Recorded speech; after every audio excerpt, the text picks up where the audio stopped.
Hello ভিয়াস, বর্তমান পাটের বাজারে আজকে জানাবো আবারও পাটের বাজার বৃদ্ধি হলো 100 থেকে 150 টাকা প্রতি মণে। পাটের উপর ডিফেন্স করে কুষ্টিয়া জেলার পাটের বাজার আবারও 100 থেকে 150 টাকা বৃদ্ধি হলো বর্তমান পাটের বাজার। বাংলাদেশের যে পাটের আবহাওয়া আমরা জানতে পারছিলাম যে সর্বোচ্চ যে দাম হবে না একথা আমরা ভেঙে পড়েছিল না, আবারও বাংলাদেশের পাটের আকাঙ্ক্ষা আবারও ফুটে উঠেছে।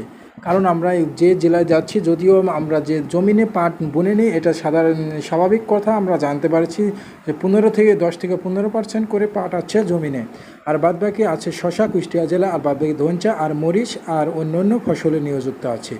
বাংলাদেশের সোনালী আঁশ পাট যেগুলো ঘরে স্টক করে পার্টিরা রেখে দিয়েছিল সেগুলো এখন কেনাবেচা হচ্ছে প্রত্যেক জায়গায় থেকে। আমরা জানতে পারছি, তথ্য পেয়েছি যে বর্তমান বাজারটা একটু স্বাভাবিক হলো, ভালো দিক প্রদর্শন করছে। আজকের বাজারে 100 থেকে 150 টাকা বৃদ্ধি পেয়েছে।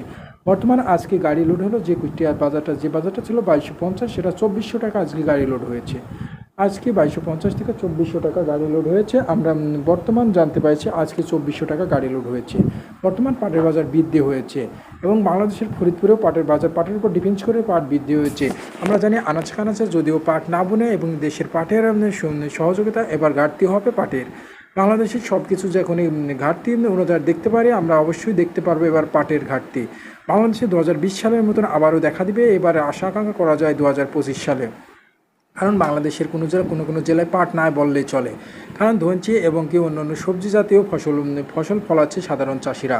বর্তমান চাষিদের এমনই একটা কথা যে সোনালী আঁশ পাটের কথা তারা শুনতে পাচ্ছে না। আর যদিও তারা 5 কাঠা বা 10 কাঠা পাট বনছে, তার আগে দলি দেওয়ার নাকি, এবং কি বাংলায় বলে যে নন্দা দেওয়ার জন্য সেটা 5 কাঠা বা 10 কাঠা আখা, যেমন কি আখা ধরানোর জন্য। যেমন সাধারণ চাষি ভাইরা কী করে যে গ্রাম অঞ্চলে যারা গ্যাস বা চুলা ওগুলো জ্বালানি ব্যবহার না করার কারণে এবং পাট খুঁটিতে আখা ধরনের কারণে এগুলো তারা বনছে।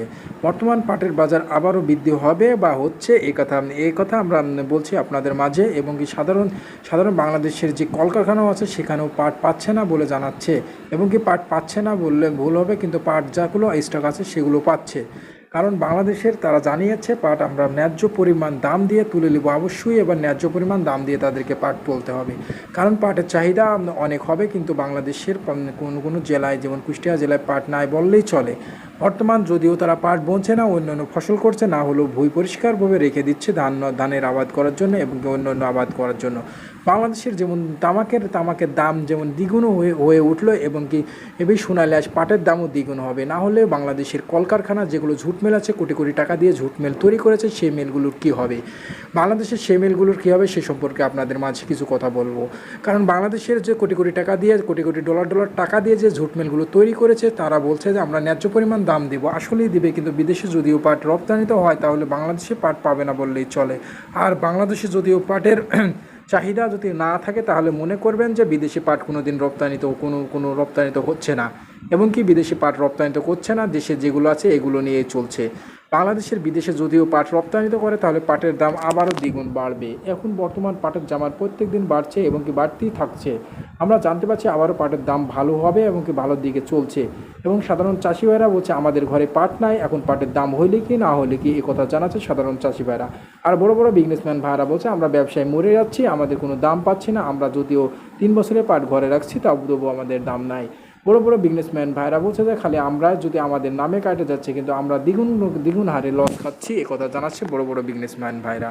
তারা বানাচ্ছে আমরা পাট কিনলি লস। এবছরে যদিও এরকম দাম থাকে তাহলে মনে করবেন যে ব্যবসা হবে না, এবং কি জমিনে যেগুলো পাট আছে এগুলো আর পরবর্তীতে বনবে।